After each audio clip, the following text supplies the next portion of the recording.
Bom dia. Que a graça e a paz do Senhor Jesus Cristo seja em sua vida, no seu lar, em seus negócios. Quero agradecer a Deus por permitir entregarmos nossas primícias a Ele e juntos desfrutarmos de mais um dia dessa palavra que se encontra na segunda carta a Timóteo, capítulo 2, versículo 4, que diz: Nenhum soldado em serviço se envolve em negócios desta vida, porque o seu objetivo é satisfazer aquele que o arregimentou. Uma das maiores dificuldades que temos na vida é saber dizer não e saber quando dizer não. Tem gente que permitiu a confusão, inclusive em dívidas, pensamentos e situações, porque não soube dizer não quando foi preciso. Saber dizer não é ter foco e é preciso que tenhamos essa capacidade. Já parou para pensar como não fazemos nada para ter a maioria das coisas que queremos? Queremos muito emagrecer, mas quando nos oferecemos ou quando nos oferecem um docinho, não conseguimos dizer não. Queremos ser ricos, mas não estamos dispostos a trabalhar duro, nos preparar, estudando e vendo todas as estratégias e conquistando o alvo.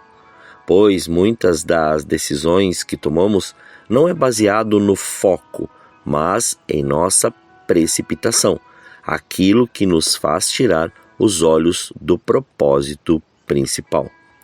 Quando lemos essa carta em que o apóstolo Paulo escreve ao seu discípulo Timóteo, vemos ele ensinando a tomar decisões. Ele diz que ninguém que foi chamado para o exército pode se distrair com a vida civil. Ou seja, quando você aceita uma missão, você precisa saber dizer não para as outras coisas. Quando tiver uma oportunidade de realizar grandes mudanças e dar continuidade, mas em determinado tempo se distraíram. Ou melhor, quantos, tiveram essa oportunidade?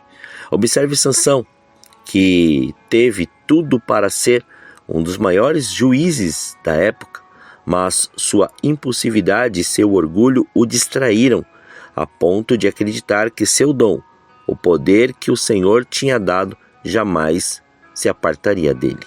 Saul, escolhido como rei, não quis ouvir a voz do Senhor e obedecê-la, mas fez aquilo que achou necessário e se precipitou em algumas decisões. Davi mesmo, sendo o homem segundo o coração do Senhor, em determinado momento de batalha não estava em sua posição e sua precipitação e desejo da carne, este desejo da carne, o levou a pecar com Batseba, levando toda a sua herança e geração e herança à ruína.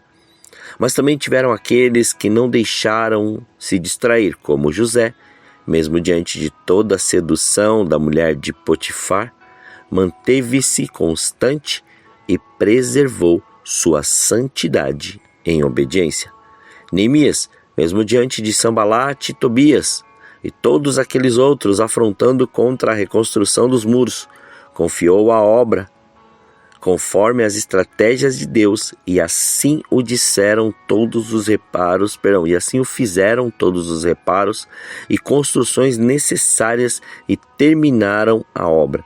Não deixou nenhum tipo de situação tirar o seu foco. Daniel, mesmo diante de um decreto real, não se apartou de seu período de oração. Continuou, e por isso foi lançado na cova dos leões. Mas no outro dia, todos viram o livramento do Senhor, e ele saiu de lá intacto e sem nenhum arranhão, pois quando mantemos nosso foco no Senhor, ele garante a nossa vitória. E o que falar de Sadraque, Mesaque e Abednego, que não se curvaram diante da estátua do rei e foram condenados à fornalha ardente?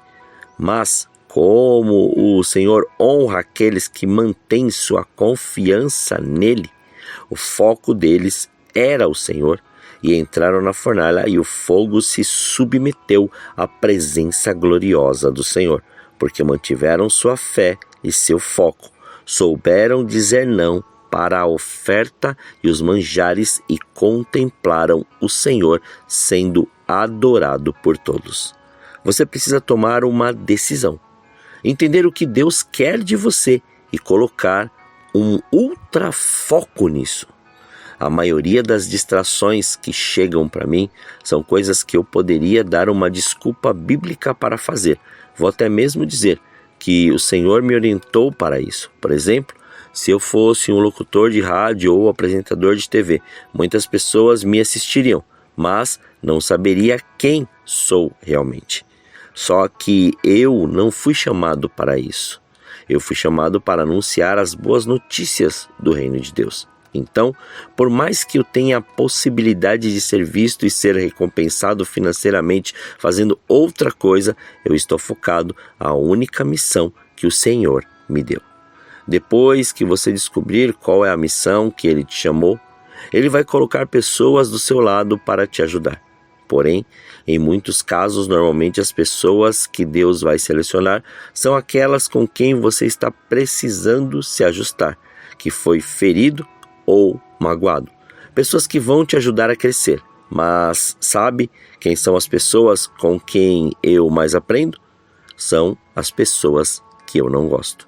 Entenda uma coisa, tem muita gente que você não gosta, mas Deus está usando. Da mesma forma que Deus vai colocar pessoas para te ajudar, existem outras que terão que sair. Por mais que você goste delas, tem gente que não te atrapalhou. Na verdade, ela te ajudou em muitos momentos da sua vida, mas elas não combinam mais com a sua próxima fase. A cada fase da sua vida, Deus vai te dar um novo foco e novas pessoas para você andar. Um dos ditos mais retidos ou repetidos de Jesus nos evangelhos é: se alguém tem ouvidos para ouvir, ouça. Se formos sábios, ouviremos com atenção o que quer que Jesus diga, especialmente o que ele diz repetidamente. E nesse caso, ouvir é exatamente o que ele está nos dizendo a fazer. Você entende o que Jesus está dizendo? O fato desse aviso em si mesmo ser um pouco difícil de entender ilustra seu ponto. Escute e pondere com cuidado, pois se você não o fizer, não entenderá. E se não entender, perderá qualquer capacidade para compreender o que deve fazer. Então descubra os dons e talentos que Deus te entregou. Esqueça as distrações e coloque o foco filtrado em Cristo nisso. Tudo depende de quão bem você ouve o que Deus está fazendo. O que comumente chamamos de palavra de Deus. E ouvir bem a Deus exige muita atenção. Você está prestando atenção? Por essa razão, importa que nos apeguemos com mais firmeza às verdades ouvidas, para que delas jamais nos desviemos. Se não estamos prestando atenção, podemos nem perceber que estamos à deriva.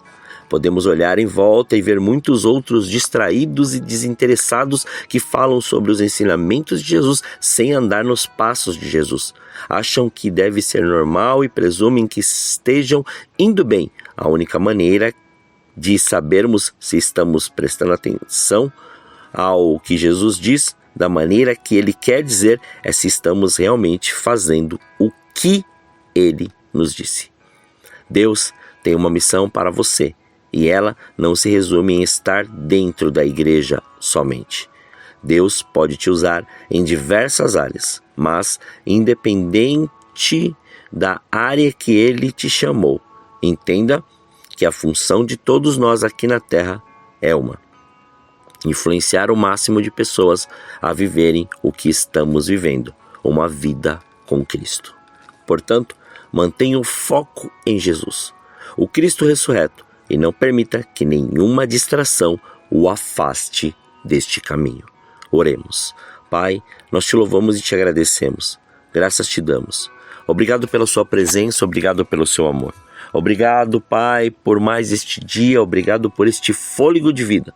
Obrigado, Pai, por nos fazer entender e compreender tudo o que o Senhor assim preparou, tudo que o Senhor assim designou e tudo que o Senhor tem para nós em mais este dia. Como somos gratos a Ti, Senhor. Gratos por aquilo que o Senhor entregou para nós.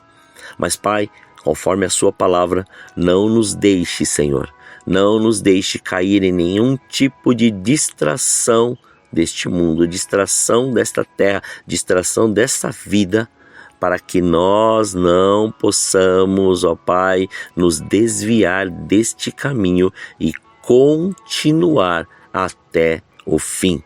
Que em nome de Jesus, que o Seu reino venha e seja estabelecido, que a Sua glória, Senhor, cada dia mais se mantenha viva e se mantenha presente, que possamos buscar cada vez mais a santificação, que possamos buscar cada vez mais a Sua palavra, que possamos buscar mais o Seu senhorio, que possamos buscar mais, Pai, através da oração, através do jejum, através desse relacionamento, dessa intimidade, que possamos buscar cada vez mais a Sua face e nos rendermos a Ti, dia após dia. Livra-nos do mal, livra-nos da tentação, não deixe faltar o pão, Pai, em nossa mesa. Antes, faça com que a Sua glória seja manifesta em tudo o que fizermos. Somos gratos a Ti, Senhor, mais uma vez por esse dia. Agora, Senhor querido, leva-nos, Pai, a viver tudo que o Senhor preparou para nós. Tudo aquilo que o Senhor assim o fez, assim o deixou e assim nos designou para mais este dia. Consagramos tudo diante do Seu altar, a nossa vida, consagramos os nossos negócios, consagramos agora o fruto do nosso trabalho, consagramos, Pai, todos os nossos pensamentos, ou melhor, consagramos, Pai, todos os nossos sentidos diante de Ti, consagramos, Pai, tudo diante da Sua face, para que o Seu nome continue sendo glorificado, exaltado, engrandecido em tudo o que fizermos. Muito obrigado, assim oramos em nome de Jesus. Amém. Que você tenha um dia abençoado na presença do Senhor. E quem vos fala é o pastor Leandro Araújo de São Paulo, capital. Deus te abençoe grandemente.